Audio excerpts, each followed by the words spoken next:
What's going on, ladies and gentlemen? Welcome back to the Fringe. It's going to be a little bit longer of a video, but one with many good points. I encourage you to stick around for this one because there's a lot to unpack, a lot to talk about. The current landscape of Canada. In fact, one of the reasons that I believe people have had enough, and you've got provinces, again, across the country talking about it's time for independence. It's time to break away from this destructive liberal government, not just the liberals, but the federal government, who really want to do nothing to benefit Canadians whatsoever. In fact, they're here just to rob us blind, to take our tax dollars, to sink us further into debt, and pad their pockets, to raise the bank accounts of their investors, their friends. You guys know the spiel. What we have here today is one of the biggest things that was relevant or prominent in our recent federal election, and that's the talk of immigration. Immigration is ruining this country. In fact, we are slated to bring in more immigrants this year than we did in previous years. The identity of this country is going out the window, and one more so that people across the country are now starting to take note. In fact, what's really funny at the time of filming this video is Doug Ford is now out complaining that, hey, some of these criminals have tried to steal my vehicle, and I want the laws to crack down on these people. I think it's always funny that premiers, those in government, that the feds, any of these guys, they never want to jump on board and do things for Canadian citizens until it affects them, until their cars are starting to be stolen, until their home is broken into, until their safety is threatened. It's the same as I said earlier this week when Elizabeth May jumped all over Mark Carney and said, oh, C5's terrible. We can't give these kind of powers to the government because they'll never give them back. That was the first time in Elizabeth May's career I've ever heard her talking actual sense. However, it's very hypocritical given that not even a few months ago, she was out in a press conference talking about getting rid of Pierre Poilievre and ensuring that he could not form a government because they just don't like conservatives. The hypocrisy is overwhelming. In fact, I want you to take a look at this article from Juno News, because this is going to paint the picture. New poll shows a majority of Canadians believe the country is in decline. No shit. In other words, water is also wet. Now, this is a paid article. We're not going to get into it, but it says the results of part of a 31 country global survey shows that growing frustration and national direction and widespread support for bold leadership that challenges entrenched elites. It's part of the reason things are on the decline. Immigration is at the top of that heap. What's funny is you've got cities like Calgary that are now turning into Toronto. When you look at the crime rate, people are saying, I wonder why the crime is as high as it is. Look at this graph. Here's from 1952 to 2025. Now down here you can see steady, steady down, steady up, up, up, up, up, and then all of a sudden, Trudeau era, through the roof. Through the roof. You've got Calgary, pardon the scroll here, folks.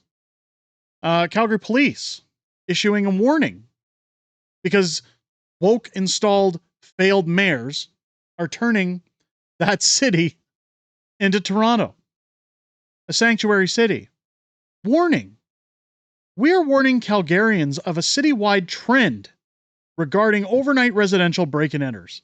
In the last several weeks, we have received more than 30 reports from homeowners who have been the victims of residential break-and-enters, most of which have occurred between the hours of 11 p.m. and 7 a.m. while the victims were asleep inside their residence.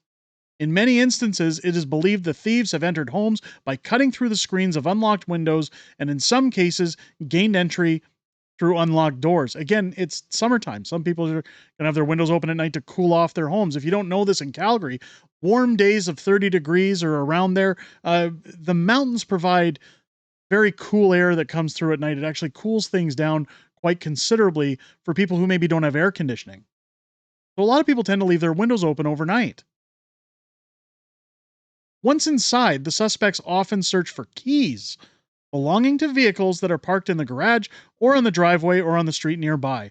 More than 20 vehicles have been reported stolen in conjunction with these break-and-enter incidents. What's funny about this whole statement is Jody Gondek not too long ago. Do you guys remember that infamous clip of Keean Bexte asking her about why she said she wanted to defund the police and take away from police resources? Well, it's because she's part of the WEF. She's part of these installed World Sikh Organization individuals that wants to come in and basically dismantle the country so that it erupts in chaos.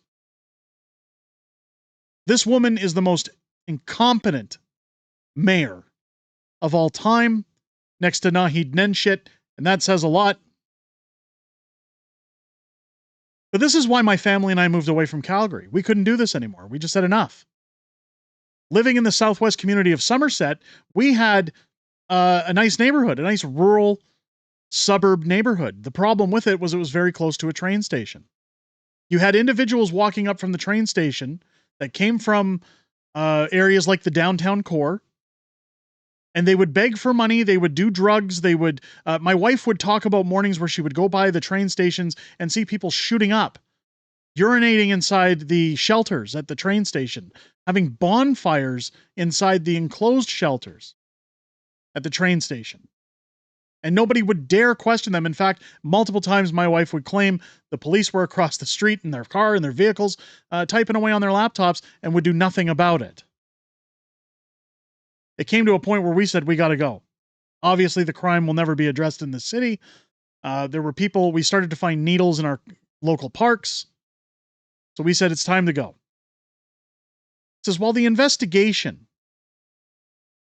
sorry, I should get to this. The thieves are also targeting valuables, including purses, wallets, smaller electronics that are laying out in the open. This is similar to Olivia Chow when she said, oh, just leave your keys out for them to take your vehicles. Don't try to fight them off. Don't worry about, anything else in your home. Just leave your keys out so they can be on their way. We won't get more police. While the investigation into these incidents remains ongoing, we are looking to alert homeowners and provide information on residential break-in and enter prevention. Additional crime prevention tips for homeowners are available at calgarypolice.ca, including information on the 9 p.m. routine, which is available in multiple languages. Of course, they go on to talk about what you should be doing. Here's their warnings. What happens if a single mother with a legally obtained pew-pew unalives so her daughter doesn't get taken too? People have general questions. This is why I wish Canada had the same amendments that the United States has. I feel that if somebody breaks into your home, you should legally have the ability to protect yourselves at all costs. Again, this is the graph of the immigration. Take a look at that. This is the problem. And we've seen it in Toronto when they say that a bunch of criminals have been arrested in a drug raid. And guess what, folks? They're very clearly not from Canada. I'll say that much. And if you don't believe me, if you want to say, well, Fringe, you're a racist, check out this message that this individual has for white Canadians. And he's very spot on. You're a white Canadian. In 20 years from now on, you are not going to fit in Canadian society. Let me put things in perspective. Imagine going to a mall in Cambodia, in a city in Cambodia. Everybody around you is going to be looking at you like you're a foreigner. You're going to be a foreigner there, and you're not going to fit in that mall. In 20 years, you will be exactly same in Canada. You will go to a city in Canada, you'll go to a mall, and you're not going to fit in that mall because everybody around you is brown, and they will be looking at you like you are the outlier. What's funny about that statement is it's already here. I'm sure many people can comment from around this country that that's already happened when you go out to local stores. People have the meme joke of Sing Hortons. I can tell you anytime the family and I have had to go into Edmonton, same thing. Look no further than Brampton, Ontario. I mean, the list goes on, folks, and this isn't being racist. This is statistic. We showed the graph. This is statistics. Going to be the outlier. And you guys did it to yourself. Your hate for Trump was far more important than your own country. In 2025, Canada will welcome far more refugees than it did in 2024 because you guys voted for the same guy, the same party that brought you till 2024. You wanted to extend that 2025 to 2026, 7, and 2028. Okay, this is now irreversible. You can't reverse that. You cannot reverse this. It's beyond. By 2028, it's over. This guy nails it on the head. And kudos for being honest. What's funny is that the idea of immigration, the idea of new migrants coming to the country, has always been, in my mind, that we're a country of tolerance, that Canada had always opened its doors if there were jobs available, if people wanted to assimilate, become a part of our country, learn our customs, pay into our tax system, which a lot of these migrants are not doing. In fact, we've run articles on this channel that show they get up to $9,000 a month from the government, while also never having to get a job. They can just leech off our welfare system while Canadian taxpayers foot the bill. We've seen the ongoing flow of people who come over from Roxham Road or put up in hotels, cities like Niagara Falls, where they're overrun, Montreal, with asylum seekers in hotel rooms. In fact, Rebel News just ran an amazing story about a Romanian couple. We're not just talking about India. A Romanian couple that came over to Canada from the United States that were illegally panhandling outdoors with a baby, asking for money and donations, saying we're on the street, we're homeless. Rebel News, of course, finds that these people have now moved into Canada as asylum seekers because they had court dates in New York for their illegal activities, for putting their children at risk by panhandling outside with them, changing diapers in the streets while they're doing so. Rebel News actually followed them to their residence, asking, why are you doing this? Look where you live. Why are you begging for money from people? Why aren't you getting jobs in this country? Of course, they slammed the door in his face. It's a big, long report. I would highly recommend going to check it out over at Rebel News' YouTube page. It's absolutely gobsmacking. But it's the way that people are behaving in this country. I see it all the time driving around. You see people with the signs out saying, I don't have a job. I just want some tax-free money. Meanwhile, behind their big cardboard signs, they're texting or they're wearing $150 running shoes, and you can tell right off the bat it's a scam. It delegitimizes those who actually have real problems. While these folks panhandle to go out and enjoy the nightlife, have a party, never have to get a job. Could you imagine tomorrow if you never had to go to work? Your house was paid for, your bills were paid for, fridge was full of food, your kids had nice, healthy lives, and you never had to lift a finger. Anybody who comes to this country should be doing their part, chipping in. In fact, if you want further proof of that, I want to highlight, again, I know the video is a little longer today, folks. Benny Johnson, amazing channel, brings up Arnold Schwarzenegger on a recent appearance on The View. Now, The View is shut down by Schwarzenegger, which is funny, given that a lot of people changed their stance on Arnold Schwarzenegger when he was, hey, screw your freedoms. Go get your job. Don't talk about it. Come on. I know it's terrible Arnold Schwarzenegger. I'm sorry. Everybody stop and watch this, says Benny. Arnold Schwarzenegger, legal immigrant, successful actor, and former California governor, just left The View stunned. They attempted to get him to condemn ICE raids, and what did he do? He credited America for his success, promoted legal immigration, and called out violent criminal aliens. Absolute masterclass. Now, they do have the quotes here, but I'm going to show you guys the video. We're going to show the clip. And this resonated with me so much because my father is a migrant to Canada. He came over from Scotland in the 1970s. He got off of an airplane on an offer to play soccer for Canada. In fact, he was supposed to play in the 76 Montreal Olympics for Team Canada. Unfortunately, there was a debacle when it came to how long he'd been in the country, even though he was married to my mother by then. However, the one thing my father always talked about is how he came off the plane with $20 in a suitcase. He had no idea what to expect in this country. He thought he was in paradise. Pierre Poilievre has always said that when you came to Canada, you thought you just won the lottery of life. That's the way my father always explained coming to Canada for me. In fact, every year on the anniversary of his day of coming to Canada, he would sit outside and simply just think for a bit. He would look out at what the world's turned into. And he was grateful for a country that gave him a start, that he could marry his wife. He could build a family. He could have opportunities. He could build a business, be successful, and he's been very successful. But this country gave him those opportunities, so much so that even though he traveled on his British passport until the early 2000s, he finally said, "This country's given me so much, I'm going to officially become a Canadian citizen."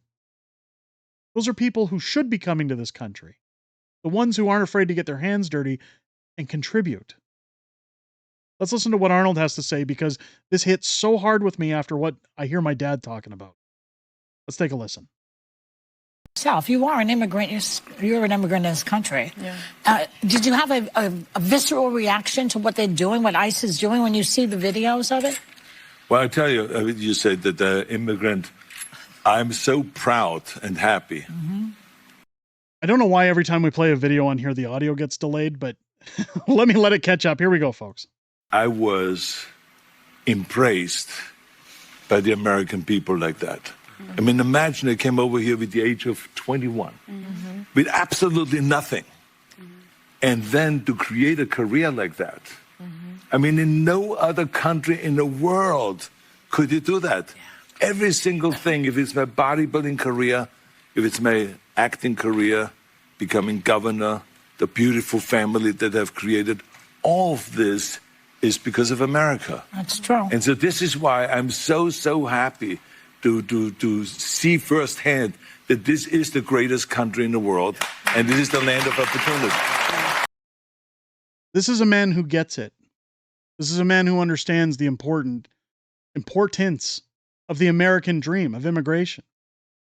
Many people who not only come to Canada, but go to America in search of what Arnold did. And what he did was 1,000,000 to 1 shot. Now, again, say what you want about Schwarzenegger and his comments that he's since walked back. It doesn't mean I'm giving him a clean slate, but this is grounded. This is really grounded. And I think because I'm such a proud American and a proud immigrant that came to America, I was asked to do, on July 4th, a big speech, the keynote speech at Mount Vernon. Where George Washington was laid to rest, and where he lived and all that, to celebrate the 250th anniversary of America, the existence of America. And I will be doing the speech there. They asked me because I'm an immigrant, and there will be 7,000 some people there, and there will be people that will be sworn in and will become citizens that day. That's great. So it's really a great celebration. And this is what this is all about, is to celebrate people becoming Americans and coming to America and all that. And so I just think the world of the great kind of history that we have with immigrants in America. But the key thing also is at the same time that we got to do things legal. So do you notice anytime it pans out to the cast here that they're so upset Arnold didn't take the bait? Like Joy Behar is squirming in that chair because she can't bring her toxicity into this story, because Arnold is talking about the American dream and how you can be successful if you're willing to do the time. I mean, you saw the big camera shot of Whoopi Goldberg. She knew exactly where Arnold was going, and that, hey, this doesn't help push their woke ideologies. But he brings it home here as it continues. That is the important thing, you know. So you got to do things legal, and those people that are doing illegal things in America and that are foreigners, they are not smart. Because when you come to America, you're a guest, and you have to behave like a guest. Like when I go to someone's house and I'm a guest, then I will do everything I can to keep things clean and to make my bed and to do everything that is the right thing to do, rather than committing a crime or being abusive or something like that. So that doesn't really work in this country. So I think the important...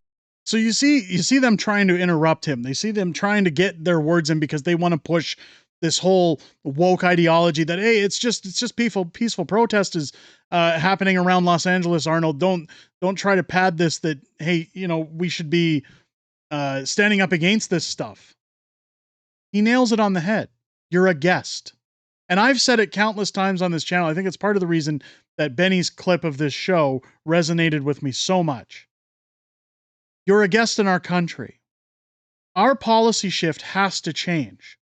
Canadians themselves, if the government isn't going to do it, have to start standing up and saying, if you're not going to respect our country, you need to start telling your municipalities, your MPs, your councillors, your representatives that, hey, you know what? You're going to have a problem around here if you don't start acting on it. If you don't start speaking up, we're going to start speaking up. No more pooping on beaches. No more smacking people around in the streets. No more clogging up our streets with prayers and protests. No more burning of our flags. No more chanting your forever wars in our streets. We're Canadian. Come to the country, agree with us, assimilate, get a job, be a part of our nation. This isn't a free ride. This isn't a welfare case. If you don't want to do that, you kick them in the ass and you say, get the hell out of the country.